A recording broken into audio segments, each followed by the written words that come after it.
విజయవాడ దుర్గమ్మకు అగ్గిపెట్టులో పట్టే అరుదైన చీరను బహుకరించాడు భక్తుడు. కేవలం 200 గ్రాముల బరువు కలిగిన సాంప్రదాయ ఇక్కత్ డిజైన్తో నేసిన ప్రత్యేకమైన చీరను అమ్మవారికి సమర్పించారు. సిరిసిల్లకు చెందిన నల్ల విజయ్ కుమార్ అనే చేనేత కళాకారుడు వారం రోజులు శ్రమించి 5.5 మీటర్ల పొడవు 48 ఇంచుల వెడల్పు గల చీరను అమ్మవారికి కానుకగా సమర్పించాడు.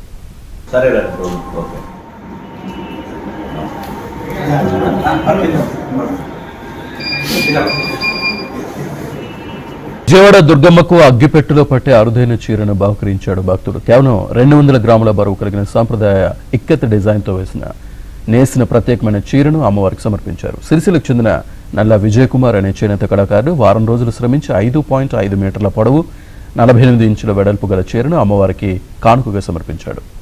సరే